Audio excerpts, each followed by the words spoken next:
Very good morning. आज हमको बात करनी है टाइप्स ऑफ कंपनी की। टाइप्स ऑफ कंपनी में बेहद बहुत सारी तरीके की टाइप्स ऑफ कंपनी का हमको डिस्कशन करना है। और अगर हम थोड़ा सा रिकॉल करें यार, तो हमने सेक्शन 3 एंड सेक्शन 7 हमने बात की थी, सेक्शन 3 की एंड सेक्शन 7 की, राइट। अब सेक्शन 3 किस चीज का था? फॉर्मेशन ऑफ कंपनी की बात करता था। और सेक्शन 7 था इनकॉर्पोरेशन ऑफ कंपनी की बात करता था। सेक्शन 3 बात करता है फॉर्मेशन ऑफ कंपनी। वहां पर ध्यान रखें, हमने बात की थी private company, public company, OPC, किस तरीके से इनकॉर्पोरेट आपको करना है। अब हम बात कर रहे हैं टाइप्स ऑफ कंपनी की। बहुत सारी तरह की कंपनी होती है। OPC private company, public company, foreign company, government company, dormant company, Nidhi company होती है हमारे पास। सेक्शन 8 कंपनी मतलब चैरिटेबल कंपनी होती है। Limited by shares on the basis of liability, limited by shares guarantee company, unlimited liability company on the basis of incorporation. हम first बात करने वाले हैं registered company, statutory company on the basis of listing, listed company, unlisted company. तो ये सारी जमाने भर की कंपनी हमारे पास होती है। चलिए स्टार्ट करें हम प्रोविजन में। सबसे पहली बात तो on the basis of incorporation के बेस पर हम बात करें कि भाई कंपनी कौन कौन सी होती है। कंपनीज को डिवाइड कर दिया गया है on the basis of any special law. क्या आपकी कंपनी जो इनकॉर्पोरेट हुई है वो किसी स्पेशल स्टैट्यूट में इनकॉर्पोरेशन हुई है क्या? उसको हम क्या बोलते हैं? आपकी कंपनी को हम क्या बोलेंगे? स्टैट्यूटरी कंपनीज वो कंपनी होती है जिनके लिए अलग से कोई पर्टिकुलर लॉ स्पेसिफिक इंट्रोड्यूस किया गया है। फॉर एग्जाम्पल आरबीआई एक्ट 1934 है, एलआईसी एक्ट सेपरेट एक्ट है जो इंट्रोड्यूस किया गया है। तो ये चीज कौन सी कंपनी, ये कंपनी कौन सी कंपनी हुई है? Statutory company. ये जो पर्टिकुलर स्टेट के लिए बनती है वो हम क्या बोलेंगे? उनको स्टैट्यूटरी कंपनीज पढ़ेंगे। These companies are constituted by special act of parliament। मतलब ये वाला पर्टिकुलर एक्ट जो बनेगा, जैसे कि इंश्योरेंस एक्ट हमने याद किया था सेक्शन नंबर एप्लीकेबिलिटी में बात की थी सेक्शन 1 के साथ में कि भाई कंपनीज एक्ट किस किस कंपनीज पर लगता है। पहला पॉइंट क्या था वहां पर? जो कंपनी प्रीवियस कंपनी लॉ में बनी है या अंडर दिस एक्ट में बनी है उनके लिए याद करो। सेकंड वाला कॉन्सेप्ट क्या था? Electricity company, banking company, insurance company के लिए उनके सेपरेट एक्ट को आपको पहले फुलफिल करना है, पहले फॉलो करना है। चलिए नेक्स्ट कंपनी जो है वो कौन सी कंपनी है हमारे पास? Registered company. और रजिस्टर्ड कंपनी मतलब जो किसी कहीं पर रजिस्टर्ड है, कहीं इनकॉर्पोरेटेड है। तो जो भी कंपनीज एक्ट 2013 में बनी है उन सारी की सारी कंपनीज को हम क्या बोलेंगे यार? रजिस्टर्ड कंपनी हो। आप रिलायंस हुआ, टाटा हुआ, टीसीएस हुआ, जुबिलेंट फूड हुआ, जमाने भर की जितने भी लिस्टेड कंपनीज हैं या अनलिस्टेड पब्लिक कंपनीज या प्राइवेट कंपनीज या ओपीसी कंपनी, किसी भी तरह की कंपनी जो रजिस्टर्ड कहाँ हुई है? कंपनीज एक्ट 2013 में, उसको हम क्या बोलने वाले हैं? Registered company. सो फटाफट रिकॉल करें, on the basis of incorporation दो तरह की कंपनी कौन कौन सी यार? एक तो होती है स्टैट्यूटरी कंपनी और एक होती है registered company. On the basis of liability, liability के बेस पर फर्दर डिवाइड करा गया है कंपनी को 3 पार्ट में। सबसे पहली कंपनी कौन सी है? Company limited bye share. Section number mention है डेफिनेशन पार्ट का, और वो सेक्शन नंबर क्या है? सेक्शन 2 क्लॉज 22 जो बात करता है कंपनी लिमिटेड बाय शेयर्स की। तो इन्होंने क्या बोला है? लायबिलिटी इज लिमिटेड कहां तक? Up to the amount unpaid. ये शब्द इंपॉर्टेंट है, up to the amount unpaid on the shares held. For example दिया हुआ है आपको 10 रुपए की फेस वैल्यू का शेयर है, आपने 8 रुपए पे कर दिए, इसको हम क्या बोलेंगे? Paid up. 2 रुपए पे नहीं करा तो मेरी लायबिलिटी कितने की है? सिर्फ 2 रुपीज नंबर ऑफ शेयर्स मेरे पास जितने हैं उतना मल्टीप्लाई कर देंगे, उतने मेरे पास मेरी लायबिलिटी है। अगर मेरी कंपनी कौन सी है? लिमिटेड बाय शेयर्स वाली। एक बात। दूसरी बात, आपके जहन में जितनी भी कंपनीज हैं, खासकर से जो लिस्टेड कंपनीज है, वो सारी की सारी क्या है? Limited by shares. सब याद रखना, हम कंपनी लिमिटेड बाय गारंटी या अनलिमिटेड कंपनी भी बना सकते हैं, बट 98% कंपनीज कौन सी हैं? सारी की सारी limited by shares only. Next तरह की कंपनी कौन सी होती है? Company limited by guarantee. अब एक चीज याद रखना, कंपनी लिमिटेड बाय गारंटी वो कंपनीज होती हैं जिसमें गारंटी कौन देगा? जिसमें गारंटी मेंबर देगा कि in case of winding up मैं एक फिक्स्ड अमाउंट, जो मैं जिस दिन मेमोरेंडम को सब्सक्राइब कर रहा हूं, मैं एक फिक्स्ड अमाउंट कंपनी को दूंगा। वो कंपनी कौन सी हुई है? Limited by guarantee. ध्यान से देखें, मेंबर गिव्स गारंटी। गारंटी कौन दे रहा है यार? मेंबर दे रहा है। किसको गारंटी दे रहा है? कंपनी को। कंपनी नहीं दे रही है, ध्यान रखना। गारंटी कंपनी, इनको हम क्या बोलते हैं? Guarantee company. और ये जो गारंटी कंपनी है, यहाँ पर गारंटी ऐसे नहीं जा रही है, यहाँ पर गारंटी ऐसे जा रही है, राइट? मतलब इसका मतलब ये है कंपनी नहीं दे रही है गारंटी। कौन दे रहा है गारंटी? मेंबर। और वो क्या बोल रहा है कि जब आपकी कंपनी का वाइंडिंग अप होगा तो वो एक फिक्स अमाउंट पे करेगा आपको, जो उसने मेमोरेंडम सब्सक्रिप्शन के टाइम पर अग्री हुआ है उतना अमाउंट देगा। उस कंपनी को हम क्या बोलेंगे? Guarantee company. थोड़ी सी अलग बात, गारंटी कंपनी दो तरह की हो सकती है। Guarantee company with share capital और guarantee company without share capital. दो ऑप्शन अवेलेबल हो सकते हैं कि भाई आपकी guarantee company with share capital भी हो सकती है या guarantee company without share capital भी हो सकती है। अब दूसरी बात, अगर guarantee company with share capital हुई तो, और मैं इस कंपनी का मालिक हूं, ओनर हूं, शेयर होल्डर हूं, तो मेरी दो तरह की लायबिलिटी होंगी। एक तो कौन सी है? गारंटीड अमाउंट की, जो किस टाइम पर पे करूंगा मैं? वाइंडिंग अप के टाइम पर। और एक है मेरा शेयर कैपिटल का अनपेड अमाउंट वाली गारंटी। बराबर है? तो ये चीज हमारे लिए इंपॉर्टेंट है। और अगर guarantee company without share capital है तो आपकी सिर्फ एक तरह की लायबिलिटी है, वो भी कौन से वाला? गारंटीड अमाउंट वाली। चलिए, तो company limited by guarantee section 2 clause 21 में है, member gives guarantee to the company. कौन दे रहा है गारंटी? मेंबर दे रहा है। किसको दे रहा है? कंपनी को दे रहा है।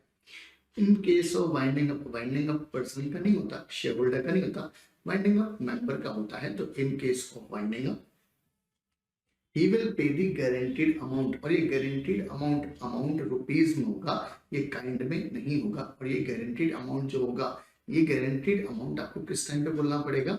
जब आप उस गारंटी कंपनी के मेंबर बनने वाले हों। पे कब करना पड़ेगा? जब कंपनी का वाइंडिंग अप होगा। 5 साल बाद, 2 साल बाद, 50 साल बाद, जब भी हो आपको तब पे करना पड़ेगा। आज आपको सिर्फ हाँ बोलना पड़ेगा, आप लायबल रहेंगे उस पर पे करने के लिए। गारंटी कंपनी दो तरीके की, guarantee company with share capital, guarantee company without share capital. In case of guarantee company with share capital है तो मेंबर की दो तरह की लायबिलिटी। एक तो भाई आपको गारंटीड अमाउंट पे करना पड़ेगा at the time of winding up, और एक आपको unpaid amount on shares held, ये वाला अमाउंट आपको देना पड़ेगा अगर कुछ है तो आपकी लायबिलिटी कितने तरह की होगी? दो तरह की। एक अलग बात, फॉर एग्जाम्पल कोई कंपनी चल रही है, अब किसी कंपनी को कोई कॉन्ट्रैक्ट मिला, उस कॉन्ट्रैक्ट को फुलफिल करने के लिए उसको पैसा चाहिए, तो क्या वो गारंटीड अमाउंट मेंबर से मंगा सकती है उस कॉन्ट्रैक्ट को फुलफिल करने के लिए? आंसर क्या है? हाँ या ना?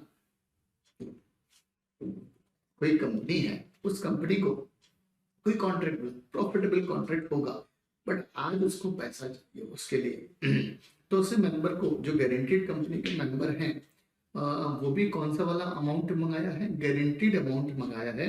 During the life time of the company, क्या कंपनी कॉल कर सकती है क्या? हाँ या ना? ना। कंपनी ने कॉल किया है तो क्या मेंबर को देना पड़ेगा क्या? बिल्कुल नहीं। मेंबर सिर्फ और सिर्फ किस टाइम पर पे करेगा? Eight the time of winding up, उसके पहले कोई बात नहीं है। So two types of liability, one is unpaid on the shares held, secondly is guaranteed amount at the time of winding up. आपको वाइंडिंग अप के टाइम पर एक अमाउंट पे करना पड़ेगा। वो कंपनी कौन सी हुई है? Guarantee company with share capital. Guarantee company without share capital सिर्फ एक तरह की लायबिलिटी होती है, आपको गारंटीड अमाउंट पे करना पड़ेगा, बाकी कुछ भी नहीं है। चले थर्ड तरह की जो कंपनी होती है, नाम क्या है यार, अनलिमिटेड कंपनी। बेसिकली यहां पर हम लिखते हैं यहां पर अनलिमिटेड लायबिलिटी। भाई ये कौन सी कंपनी है जिसमें मेंबर की लायबिलिटी क्या होगी, unlimited, same as partnership, same as partnership. Means a company not having any limit on the liabilities of its member। Company की कोई भी लिमिट नहीं है किसके प्रति, मेंबर्स के लिए। ये कंपनी को हम क्या बोलेंगे, ये कौन सी कंपनी है, अनलिमिटेड कंपनी। ध्यान रखना, इंपॉर्टेंट चीज है। सेक्शन कौन सा है, सेक्शन 2 क्लॉज 92। अगर आप बोलोगे सर यार ये तीनों में से कौन सा सेक्शन याद रखें, आपको ये वाला तो सेक्शन याद होना ही चाहिए कि भाई सेक्शन 2 क्लॉज 22 में कौन सी कंपनी है, कंपनी लिमिटेड बाय शेयर्स, और कंपनी गारंटी 221 में है। चलिए थ्योरी पार्ट देखें सब। थ्योरी पार्ट में क्या, तो आपके पास बहुत सारी तरह की कंपनीज हैं। प्राइवेट कंपनी साइज के बेस पर, private company, public company, OPC company. Liability के बेस पर हमने अभी बात की, on the basis of control, holding subsidy company, associate company, आगे पढ़ना है, listed unlisted company, foreign company, government company, section 8 company, वगैरह वगैरह वगैरह। चलिए अब हम बात करें on the basis of liability company में थ्योरी पोर्शन में क्या क्या कवरेज है। सबसे पहली बात तो लिमिटेड बाय शेयर्स की बात करें तो सेक्शन 2 क्लॉज 22 है जो बात करता है company limited by shares. Simple definition है, बिल्कुल कोई टेक्निकल चीज नहीं है।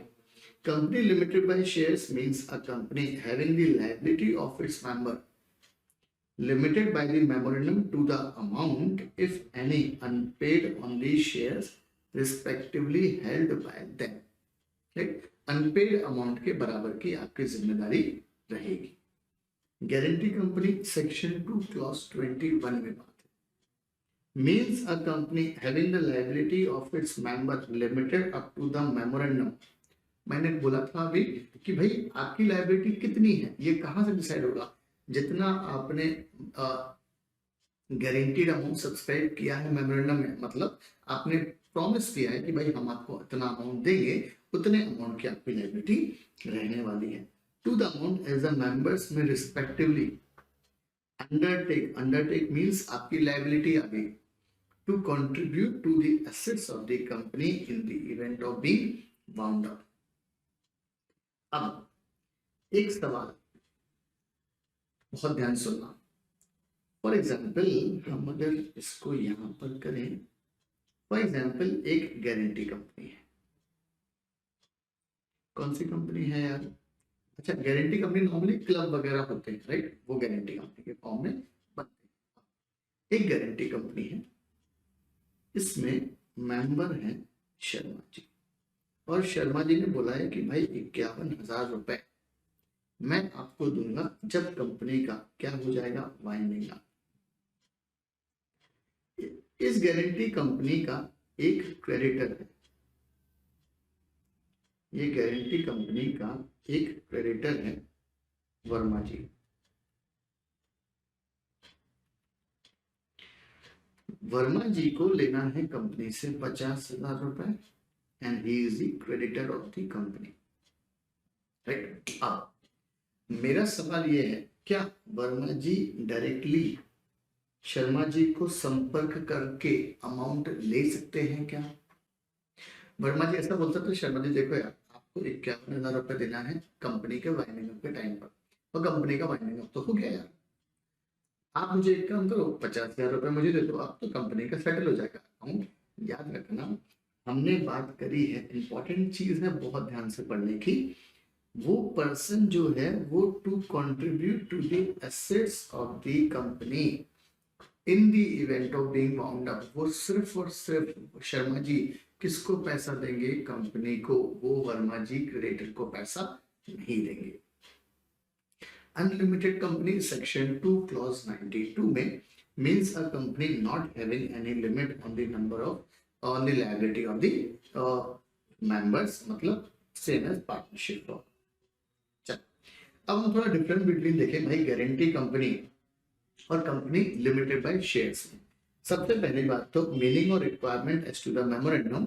If the memorandum states that the liability of members shall be limited to the amount that they have respectively guaranteed to pay to the company is said to be company limited by guarantee. ऐसी company को हम क्या बोलेंगे यार? आप कौन सी company? Guarantee company. Company having share capital. If the memorandum states that the liability of the member shall be limited to the amount unpaid on the shares held by them, the company is said to be company limited by shares. Share capital guarantee company में हो भी सकती है, नहीं भी हो सकती है, बट यहां पर मस्ट रिक्वायर्ड है कंपनी लिमिटेड बाय शेयर्स में शेयर कैपिटल होना ही चाहिए. Quantum of liability in case of guarantee company having share capital member की दो तरह की liability. In case of company limited by shares member की एक तरह की लायबिलिटी, वो भी कौन सी वाली है? अनपेड अमाउंट देने वाली. Every member shall be liable to pay the amount that he has guaranteed to pay to the company in the event of winding up of the company. Also, if the company has a share capital, the member are liable to pay unpaid calls on share in addition to the guaranteed amount. ये चीज आपको ध्यान में रखनी है. Every member shall be liable to pay the unpaid amount on the shares held by him. When does liability arise? Liability कब arise होगी? The liability of a member shall arise only in the event of winding up of the company. That is, in no case he can be compelled to pay the guaranteed amount during the lifetime of the company. आप जब company चल रही है life time में, तब आप amount नहीं मांग सकते. आप सिर्फ और सिर्फ किस टाइम पर मांगोगे ये अमाउंट? जब कंपनी का वाइंडिंग अप होगा. The liability of the member shall arise when a valid call is made by the company. जब कंपनी ने कोई valid call बुलाई है, तब आपको ये पैसा इनको देना है. That is, during the lifetime of the company and in the event of winding up of the company. याद रखना, शेयर कैपिटल वाला अमाउंट तो कभी भी बुला सकते हैं आप, जब कंपनी मेरी चल रही है तब, या कंपनी के बाद में भी आप बुला सकते हैं. Suitability. A guarantee company having no share capital is suitable in those cases where initial capital requirement is not required. Club में, अरे भाई क्लब में इनिशियल रिक्वायरमेंट नहीं होती, वहां पर सब्सक्रिप्शन एनुअल मेंबरशिप चलती है. और where funds can be arranged from other sources like endowment, fees, charges, donations or from borrowing. These companies are suitable in those cases where initial capital requirement is high. तभी तो हम funding करवाते हैं member से, right? And sufficient financial resources can not be arrange by way of borrowing. तो ये हमारा concept है, ये हमारा गारंटी कंपनी वाला कॉन्सेप्ट है. याद रखना, एग्जाम पॉइंट ऑफ व्यू से बेहद इंपॉर्टेंट है.